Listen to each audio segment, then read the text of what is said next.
मेरे प्यारे साथियों, नमस्कार। फ्रेंड्स, आज मैं अब आप सबसे सीधे-सीधे उनके बारे में बात करने जा रहा हूं जो परीक्षा में आपके संपर्क में सीधे-सीधे आते हैं।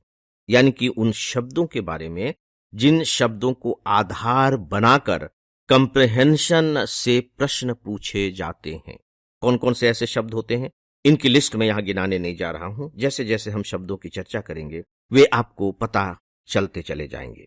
ये जितने भी शब्द हैं, इन्हें मैं एक नाम देना चाहूंगा। और दोस्तों, इसको जो मैं शीर्षक देने जा रहा हूं, इस शीर्षक से आपको इन शब्दों का जो मूल गुण है वो पता चलेगा। और पता नहीं क्यों मुझे ऐसा लगता है व्यक्तिगत तौर पर कि यदि आपको इन शब्दों का मूल चरित्र पता लग गया, इससे भी ज्यादा अच्छा शब्द होगा अगर मैं कहूं कि पकड़ में आ गया, तो आपके अंदर जो नॉलेज है, चीजों की जो समझ है, उसमें खलबली सी मच जाएगी। खलबली सी इसलिए मच जाएगी क्योंकि आपके हाथ में इन शब्दों के अर्थ को समझने के लिए यूं समझ लीजिए कि ताले की चाबी आ गई है। और अगर ताले की चाबी मिल जाए तो फिर ताला कितना ही बड़ा क्यों न हो, उसे खोलना आसान हो जाता है।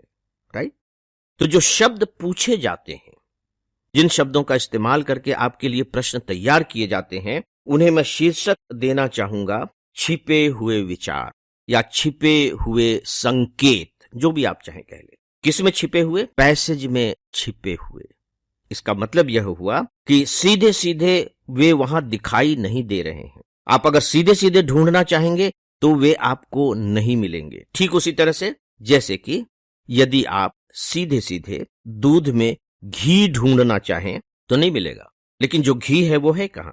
वो है तो दूध में ही। तो ठीक इसी तरह से कुछ ऐसे विचार, ऐसे संकेत होते हैं उसी अंश में जिसे आप पढ़ रहे हैं कि वहां स्पष्टता के साथ वो नहीं झिलमिला रहे हैं कि आपने पढ़ा और वह सीधे सीधे आपकी पकड़ में आ गया। नॉट एट ऑल, ऐसा बिल्कुल नहीं होगा।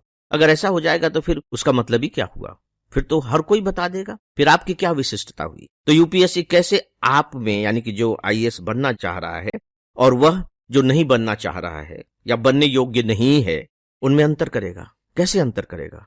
नहीं कर पाएगा। इसका मतलब है कि ये लुका छिपी का खेल है, और ऐसा विचित्र लुका छिपी का खेल है कि जिसमें लुका नहीं होता है, केवल छिपी छिपी होता है। आपको दिखाई नहीं देगा, कभी नहीं दिखाई देगा, केवल वो छिपा रहेगा। और उसके छिपने के आधार पर आपको तलाश करनी है। वो छिप करके आपको आवाज देगा।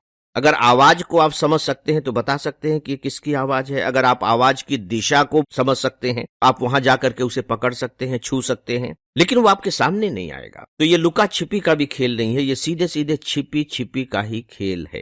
दोस्तों, मुझे लगता है कि शायद अब आप उस चुनौती को समझ गए होंगे जो खासकर पूछे जाने वाले प्रश्नों के द्वारा आपके सामने पेश की जाती है। भाषा की यह चुनौती। मैं ये बिल्कुल मानता हूं कि 3-4 साल पहले के गद्यांशों में, यानी कि परिच्छेद में जिस तरह के प्रश्न पूछे जाते थे, वे बहुत ही सामान्य तरीके के होते थे, सरल तरीके के होते थे। और मैं आपको सच बताऊं, मतलब मुझे यह कहने के लिए माफ कीजिएगा कि जब मैं उस तरह के प्रश्नों को पढ़ता था ना, तो मुझे थोड़ी सी तकलीफ होती थी। हालांकि आप मुझ पर नाराज होंगे, तकलीफ इसलिए होती थी कि यार इतने सरल प्रश्न क्यों पूछे जा रहे हैं? भाई, आप आईएएस बनाने जा रहे हैं, आप आईएएस बनने जा रहे हैं, यूपीएससी बनाने जा रहा है, आप बनने जा रहे हैं। हिंदुस्तान के सबसे हाईएस्ट लेवल पर आपका रिक्रूटमेंट हो रहा है, देश की बागडोर आपके हाथ में होगी। तो कम से कम जो सिलेक्शन किया जा रहा है वो थोड़ा सा तो कठिन होना ही चाहिए। अब ये बात अलग है कि मैं कहूं कि थोड़ा सा कठिन तो होना ही चाहिए, और आप इतना कठिन कर दें कि वो कुछ लोगों के लिए ही फायदेमंद रहे, बाकी लोगों को आप बाहर कर दें, ये थोड़ा सा अन्याय है। थोड़ा सा क्या, काफी अन्याय है। तो दोस्तों, आइए अब हम उन शब्दों को लेते हैं जिनके माध्यम से आपका मूल्यांकन किया जाता है। याद रखिए, किस बात का मूल्यांकन किया जाता है? भाषा की समझ का नहीं, भाषा के अर्थ के ज्ञान का नहीं, बोध गम्यता का, जिसकी चर्चा मैं इस सीरीज के शुरुआत में ही कर चुका हूं। दोस्तों, यहां मैं एक बात और कहना चाहूंगा, जो हालांकि बीच में थोड़ा सा जोड़ जैसा आपको लगेगा। वो ये कि ये जो सीरीज शुरू हुई है ना, इस पर जितनी अच्छी प्रतिक्रियाएं आप लोगों की मिल रही हैं, यही आपका सहयोग है। मेरे लिए तो कम से कम यही सहयोग है। मेरे एएफई आईएएस के लिए, मेरी टीम के लिए यही आप लोगों का सहयोग है कि आप अपनी प्रतिक्रियाएं दे रहे हैं। उसमें कुछ सुझाव भी होते हैं, कुछ में उत्साह के टुकड़े भी होते हैं। बहुत अच्छी बात है। और सच पूछे तो इसीलिए मैं इतने उत्साह के साथ, इतने विस्तार के साथ इस पर आप सबसे बातें कर रहा हूं। यदि आप ही ढीले पड़ जाएंगे तो ये बताइए ना कि मैं किसके लिए ये सब बातें करूंगा, क्यों करूंगा, क्या फायदा होगा उससे? तो आपका उत्साह, मेरा उत्साह बढ़ाकर मुझे आपके लिए पहले से भी कई गुना अधिक उपयोगी बनाता है। इसके लिए मैं AFEIS की पूरी टीम के साथ आप सबके प्रति आभार व्यक्त करना चाहता हूं। बहुत बहुत आभार। तो दोस्तों, आइए अब हम शब्दों पर बात करते हैं और मैं विस्तार से बात करूंगा, क्योंकि यदि आप इन शब्दों के अर्थ को अच्छे तरीके से नहीं पहचान पाए तो आप उसमें वह चीज ढूंढ ही नहीं पाएंगे जो UPSC पूछ रहा है, क्योंकि आपको यही नहीं पता कि मैं ढूंढ क्या रहा हूं। तो जब आपको यही नहीं पता कि मैं ढूंढ क्या रहा हूं, तो आप बताइए कि कैसे सही चीज ढूंढ पाएंगे।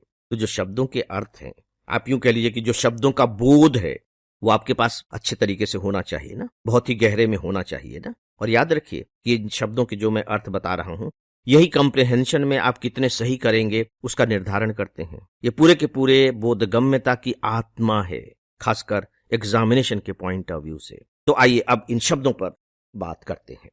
एक शब्द इस्तेमाल में लाया जाता है इन्फर, INFER, इन्फर। अगर आपने पिछले साल के कुछ पेपर्स देखे हों तो इस शब्द से आपकी मुलाकात हुई होगी, इन्फर। हिंदी में इसका अनुवाद किया है UPSC ने अनुगत, अनुगत। चलिए हिंदी की बात करते हैं। अनु का मतलब होता है अनुगमन करना, पीछे पीछे आना। अनुज कहते हैं ना, यानी पहला भाई जो था उसका जन्म हो गया तो ज हो गया, और जो छोटा भाई है वो उसका अनुसरण कर रहा है, जो बाद में आया वो अनुज हो गया। अनुगमन, पहले कोई गया तो चला गया, गमन कर गया, उसके पीछे पीछे आप जा रहे हैं तो आप उसका अनुगमन कर रहे हैं, अनुसरण। ठीक इसी तरीके से यह शब्द है अनुगत। गत का मतलब है यहां जाना या जानना। इसका मतलब है कि आपको जानना है अनुमान लगाकर। मान का मतलब होता है जो बिल्कुल सही सही है, बिल्कुल। मान का मतलब अभी 1 किलो में 1000 ग्राम होते हैं, मान है, उसका मापक है। 1 मीटर में 100 सेंटीमीटर होते हैं, उसका माप है। लेकिन अनुमान क्या है? आप अनु लगाते हैं, वहां तक पहुंचने की कोशिश करते हैं। पूरा नहीं है, एकदम एग्जैक्ट नहीं है, लेकिन आप सोचते हैं। मान लीजिए कि एक कपड़े का टुकड़ा दे दिया गया, एक रस्सी दे दी गई और आपसे पूछा जाएगा कि भाई ये कितनी लंबी है। आपको नापने के लिए कुछ नहीं दिया गया है, लेकिन पूछ लिया गया कि भाई ये रस्सी कितनी लंबी होगी। तो आप अनुमान लगाते हैं कि 1 मीटर होगा, नहीं 1.25 मीटर होगा, नहीं 1.25 मीटर होगा, और अनुमान लगा करके आप लगभग सही के करीब पहुंच जाते हैं कि नहीं ये जो है ना 1 मीटर 10 सेंटीमीटर के आसपास होगा। और हो सकता है कि वो 1 मीटर 12, 13, 15 सेंटीमीटर हो, लेकिन फिर भी आप कहीं न कहीं अनुमान के जरिए करीब तक पहुंच गए हैं। दोस्तों, वही है अनुगत, और कुछ भी नहीं है। अनुगत, बहुत परेशान मत होइए। आप अनुमान लगा करके जो सही उत्तर है, जो सही ज्ञान है, जो जानना चाहिए, वहां तक पहुंच जा रहे हैं। कुल मिलाकर यही है अनुगत। अब सवाल यह है कि वहां तक पहुंचने के लिए आपके पास रास्ता क्या है, आपके पास तरीका क्या है। तो सीधी सी बात है कि आपको एक पैसेज दिया गया है और उस पैसेज को पढ़ करके आपको वहां तक पहुंचना है, राइट। अगर मैं इसकी परिभाषा देना चाहूं, कुछ बताना चाहूं, तो आप ये कह लीजिए कि जो भी सूचनाएं आपके पास उपलब्ध हैं, हमारे पास यहां किस रूप में सूचनाएं उपलब्ध हैं?